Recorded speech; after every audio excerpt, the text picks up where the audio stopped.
you were the director of marketing for Treadway Racing, Fred Treadway's team, and was the 1990 was the 96 Indy 500 your first Indy 500?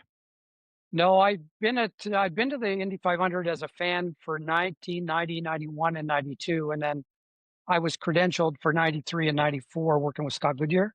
Okay. And sorry, and 95. And then our first race as a team was in 96.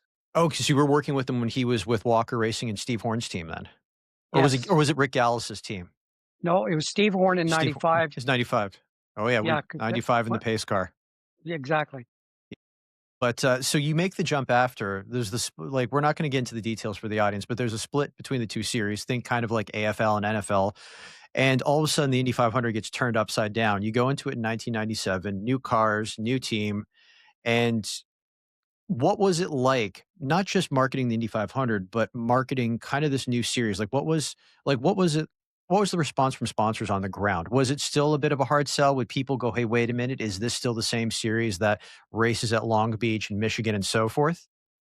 Yeah, it was the more you tried to explain what was happening, the less likely you were to get anywhere. So Mm, in our situation in the IRL, in my situation, what I did is I ignored CART and Champ Car, especially in the discussions with sponsors that were new to motorsport. Companies like Miller Lite that I did a deal with, they knew more than I did about what's going on. So uh, they knew the value of being part of the Indy 500. But other companies like Sprint, when I did the Sprint deal, they had never been involved in sports marketing on any level with any sport. So this was their first foray into sports marketing. So I didn't get into the split and the differences and all that stuff, and that helped.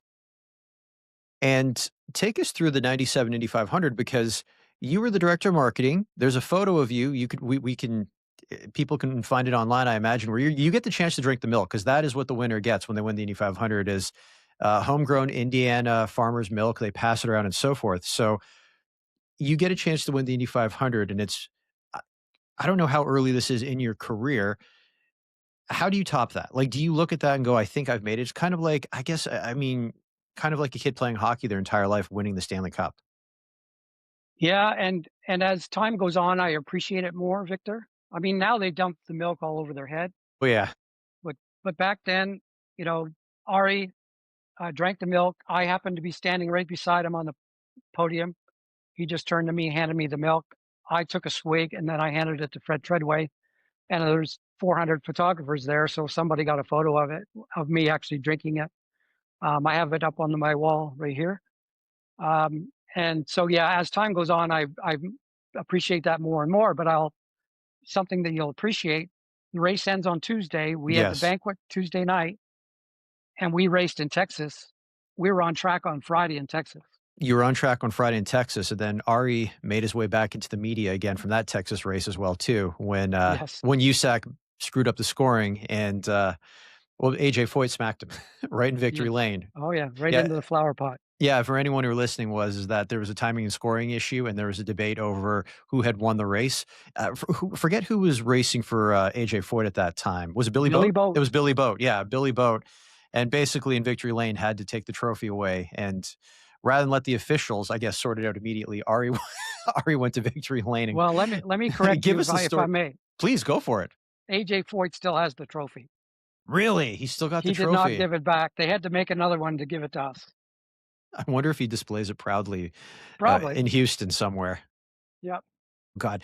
Talk to me about the Miller Lite deal for a second, because that one always caught me off guard because I remember seeing Ari in the fire suit, and the fire suit looked almost identical to the fire suit Bobby Rahal was wearing in kart because he had Miller Lite sponsorship on both on his car and within his team. Did Miller Lite ever come in and say, you know what, we really want the car as well too? And you found yourself going, well, we've already got the side pods signed by Sprint. We can't really put you anywhere. Or was that just a fire suit deal? No, the discussions with Miller Lite started way before Sprint. They wanted the whole car. They Mm. just weren't willing to pay what we were hoping to get. And so that was a long negotiation. It was a lot of fun. I had a blast with that. It's way smaller than anyone could ever imagine, embarrassingly small. It was a three-state deal: Ohio, Kentucky, and Indiana, I think. And it was for their distributors. The suit was a separate personal services deal for Ari himself, which I did that deal as well. Um, and at the last minute, I decided to put the Miller Lite logo on the top of Ari's helmet for the Mm, race. okay. And there was a thing called the Joyce Julius report that measured sponsorship value for logo exposure, and Miller Lite was tops for the entire Indy 500. I have a nice letter from Jack McDonough, who was the head of Miller Lite at that time, sent me a nice letter, said, "Thank you for all you did." But it was embarrassingly small deal, and but a lot of fun to do. What was the mood like after the race? Clearly, you guys are celebrating, but there was another issue with timing and scoring as well because there was a caution and USAC threw the green flag with, I think it was 10 to go, and teammate Scott Goodyear, Canadian Scott Goodyear, was in second, and he's been the bridesmaid at Indy more than he likes to mention. No disrespect to Scott, but then USAC made the mistake of leaving the full course caution lights on around the track. So there was confusion because drivers are seeing a green flag, but then they're also seeing yellow lights, which means hold your position and don't pass. Did you guys like what was that dynamic like between, say, the team and Scott and Ari after the race was over? Well, I never wore a radio because I'd get too wound up, and so Mm, I don't know what the drivers were told. In my discussions with people after, Ari saw a green light going into turn 3, and he took off, and Scott didn't see it, and there was no indication from the timing, from the flag stand, or from race control that it was coming. Ari didn't care, and he took off, and that was that. The team was still euphoric. We finished 1-2.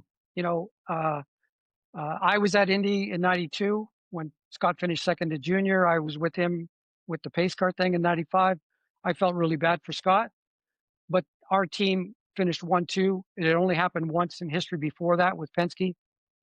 So we were very euphoric. Everybody except for Scott, Kevin Blanche, his crew chief, who's now the head of tech at IndyCar.